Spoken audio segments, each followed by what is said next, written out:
needed a backup. Welcome back to Friday Night Football. Mechanicsburg Wrestling head coach Dave Heckard took over the football program this offseason and has his team out to a 3-0 start, taking on Lower Dauphin in week 4, trying to remain undefeated. We picked this one up in the first quarter, no score, Lower Dauphin ball. They try to go deep, but it's picked off by Josh Smith.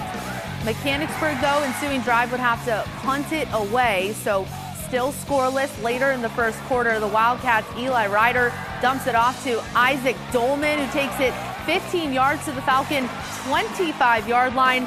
Same drive, second quarter. Dolman finishes what he started from a yard out. Mechanicsburg up 6-0.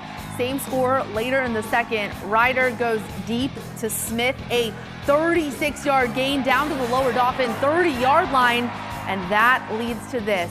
Ryder to Smith, a 10-yard slant route. Mechanicsburg takes a 12-0 lead at that point. They go on to win 29-0, the shutout of Lower Dauphin. So we're going to welcome in head coach Dave Heckard. Thank you for staying up with us. Heck of a win from your team. Oh, thank you. Thanks for having me. I was excited when you reached out to have me on. I was hoping it was a podcast because, like I told you, I have a face for radio. So, but here we are on Friday Night Football. So. Listen, you look like a wrestling coach, a football coach, and your team is out to a 4-0 start. What are you seeing from them so far that gives you a lot of confidence? First, let me start off by saying I think, football or any high school sport is an extension of the classroom, right? And education starts at home. We have an outstanding group of parents in our community. Last week we were up at Mifflin County. And a nice little venue. They have a grass field. It's a nice little town. And we got a message from their school saying how awesome our fans were. They didn't leave any trash behind in the stadium. Our locker room was cleaned up.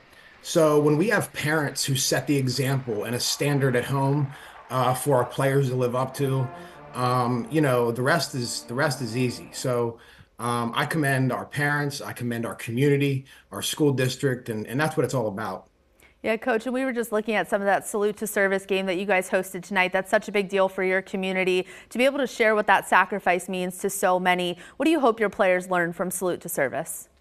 No, I think a lot of times in football and in any sport, like you reference, you reference fighting, you reference battle, but I think it's important to realize that, what these guys are doing on the football field or in whatever sport they're playing, is nothing even close to the sacrifices that our service members make, their families make, and I think it's important for our community. I think it's important for our athletes to see the what those guys go through and what they mean to our community, and help them grow. I mean, I feel like I just want them to be humble. I want them to realize the things that they have in their life are important, and yeah, I mean, the salute to service kind of embodies that whole thing, and it's bigger than us. So for our community to host that event and come out and have a great game tonight is exactly what I want our school district and our community to be about. So